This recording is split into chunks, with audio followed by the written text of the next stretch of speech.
క్రీస్తునందు ప్రియమైన వారలారా, శుభాలు. ఎలా ఉన్నారు? బాగున్నారా? నిన్నటి దినము ఎలా గడిచింది? ప్రభువుకు మహిమకరంగా జీవించారా? జీవించినట్లయితే ఆయనకు స్తుతులు. లేని ఎడల ఆయన మనల్ని క్షమించునుగాక. నేటి దిన ధ్యానాంశము మార్కు సువార్త 4వ అధ్యాయము 14 నుంచి 17 వరకు. మార్కు సువార్త 4వ అధ్యాయము 14 నుంచి 17 వరకు. విత్తువాడు వాక్యము విత్తుచున్నాడు. త్రోవ పక్క నుండువాడు ఎవరనగా వాక్యము వారిలో విత్తబడును గాని వారు వినిన వెంటనే సాతాను వచ్చి వారిలో విత్తబడిన వాక్యము ఎత్తుకొని పోవును. అటువలే రాతి నేలను విత్తినవాడు ఎవరనగా వాక్యము విని సంతోషంగా అంగీకరించువారు.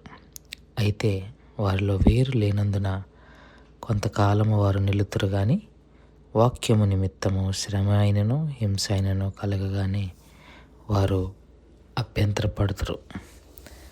దేవుని వాక్యాన్ని మన వెనుకడిలో దీవించి ఆశీర్వదించునుగాక. యేసుక్రీస్తు ప్రభువారు ఉపమానము చెప్పిన తర్వాత లోపలికి వచ్చి శిష్యులకు ఆ ఉపమానాన్ని చెప్తారు, వివరిస్తారు. ఉపమానాన్ని వివరించమని శిష్యులు అడిగినప్పుడు యేసయ్య వారికి ఆ ఉపమానాన్ని వివరిస్తూ మొదటి ఇద్దరి స్థితిని గురించి చెప్తారు. విత్తువాడు విత్తటానికి బయలుదేరాడు అన్నదాన్ని వాక్యము విత్తుటతో పోల్చారు. అనగా విత్తువాడు ఎవరు అనగా వాక్యము చెప్పేవాడు. అది ఎవరైనా అవ్వచ్చు. అది కేవలం కాపరే అని ఇక్కడ ప్రస్తావన లేదు, కానీ బాధ్యత పొందుకున్నవాడు విత్తుతుండగా మొదటివాడు ఎవరు అన్న వివరణ యేసయ్య ఇచ్చారు. మొదటివాడు ఎవరు అనంటే త్రోవ పక్కన పడినవాడు. త్రోవ మనం నిన్నటి దినాన మొన్నటి దినాన జ్ఞాపకం చేసుకున్నాము. గలిలయ ప్రాంతంలో అవి తమ పొలాల మధ్యలో దారిగా ఏర్పడతాయి. ఎండ దాని మీద బలంగా పడటం వలన దానిలోని తేమంతా పోయి ఒక గట్టి రాతి నేలలాగా తయారవుతుంది. దాని మీద ఏం పడినా లోపలికి వెళ్ళిపోవటానికి అవకాశము లేదు. సో యేసు ప్రభువారు మొదటి వారిని అలా చెప్తున్నారు. అంటే కఠినమైన వారు వాక్యము విన్నప్పుడు ఎంత మాత్రము వారిలో చలనం ఉండదు. ఒక మాటలో చెప్పాలంటే అసలు వారికి వాక్యము ఎక్కదు. అదేదో ఒక అదేదో రెగ్యులర్గా చర్చికి వచ్చాం కాబట్టి వాక్యం వినాలి కాబట్టి వాక్యం వింటారే తప్ప అసలు వారికి ఆ వాక్యము వలన ఏ మార్పు రాదు. ఎందుకు అనంటే they are preoccupied with so many things. చాలా విషయాల్లో వాళ్ళు ఆక్యుపై అయిపోయి ఉన్నారు. అంతకన్నా ముఖ్యంగా వాళ్ళ ఆక్యుపై అవటం వలన అపవాది వారి కన్నులకు గుడ్డితనాన్ని కలుగజేశాడు. కొరింథీయులకు రాసిన పత్రిక 2వ పత్రిక 4:4 దేవుని గురించి వివరించకుండా అపవాది వారి కళ్ళను మూసేశాయి. అందుకే వాడు వచ్చి ఆ విత్తనాన్ని పక్షులు వచ్చి ఎత్తుకెళ్ళిపోయింది అన్నదాన్ని సాతానుగాడు వచ్చి ఎత్తుకెళ్ళిపోతాడు. వాడు వాక్యము వినకుండా ఉండటానికి, వాక్యాన్ని దొంగిలించటానికి వాడు వేసే ఎత్తుగడలో వాడు చేసే ప్రయత్నాలు అన్నీ కావు.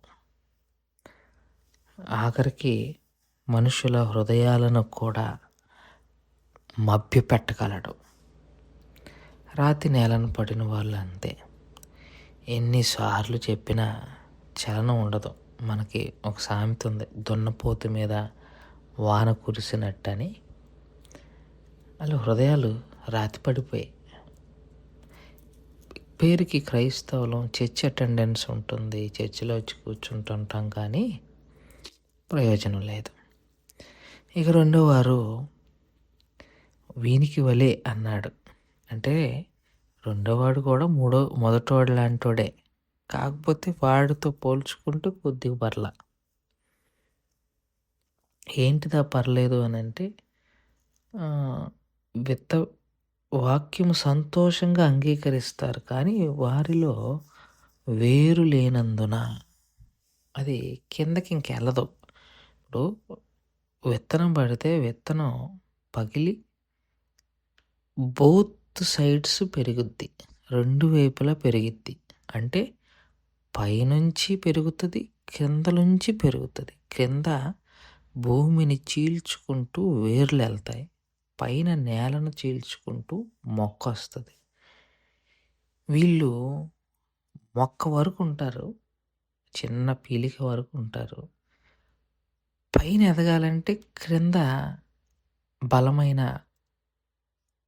న్యూట్రిషియస్ ఫుడ్, లేకపోతే బలమైన ఆహారము వేరు ద్వారా అందాలి. మరి బేస్ లేదు.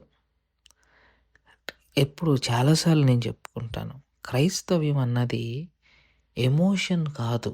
ఇక్కడ వీళ్ళు సంతోషంగా అబ్బా భలే ఉంది, భలే ఉంది, భలే ఉంది వాక్యం, ఇవాళ అదరకొట్టేశాడు, ఎరక్కొట్టేశాడు, చంపేశాడు, కుమ్మేశాడు, ఎట్లా అంటే అంటాం. కానీ కొన్ని రోజులకి అది అది వారి జీవితాల్లో ఏ మార్పును తేదు. ఎందుకు తేదంటే బేస్, పునాది సరిగా లేదు, లోపల సాంద్రం లేదు, నేలలో సరైన లేకపోతే దాన్ని ఏమంటారు, సేద్యము సరిగ్గా చేయబడలేదు. అది సరైన ఆహారంతో అది న్యూట్రిషియస్ వాల్యూస్ కలిగి లేవు అది ఆ నేల. ఇవాళ నేను చెప్పగలను, 100లో 90% క్రైస్తవులు అలాగే ఉన్నారు. వీళ్ళందరూ ఎప్పుడు బయటపడతారంటే, శ్రమ ఒకటి వస్తుంది, భయంకరమైన శోధన జీవితంలో వస్తుంది, కల్లోలను తలకిందులు చేసే పరిస్థితులు వస్తాయి. అయినా నిలబడగలగాలి. అది క్రైస్తవ్యం. ఇవాళ క్రైస్తవ్యానికి అంత దమ్ము లేదు, అంత బలం లేదు. నీ జీవితం తలకిందులు అవుతుంది, అన్నీ కోల్పోతావు, అందరినీ కోల్పోతావు, సారీ ఏముండదు. అయినా సరైన నేలన పడినవాడు నిలబడతాడు. యేసయ్య అందుకే అన్నాడు, వాక్యం విషయమై శ్రమలు వచ్చినప్పుడు కథం, వారు అభ్యంతరపడతారు, మాకు తెలియదు అంటారు. సో ఇప్పుడు నేను చెప్పబడిన రెండిట్లో నువ్వేంటి? నీ నేల, హృదయం అనే నీ నేల ఈ రెండిట్లో ఉందా? ఉంటే ప్రమాదం. మొదటిది అసలు వద్దు. రెండోది బేస్ తయారు చేసుకో, మంచి నేలను తయారు చేసుకో. దేవుడి మాటలు దీవించును గాక. ప్రార్థన చేసుకుందాం. మమ్మల్ని మిక్కిలిగా ప్రేమించిన మా ప్రియ పరలోకపు తండ్రి, మీ పాదాలకు స్తోత్రాలు. చెప్పబడిన వాక్యాన్ని బట్టి మీకు స్తోత్రాలు. విన్న వాక్యం మా హృదయంలో భద్రపరుచుకొని వాక్యానుసారంగా జీవించగలిగిన కృపా భాగ్యం దయచేయమని యేసు నామములో అడుగుచున్నాం తండ్రి. ఆమెన్.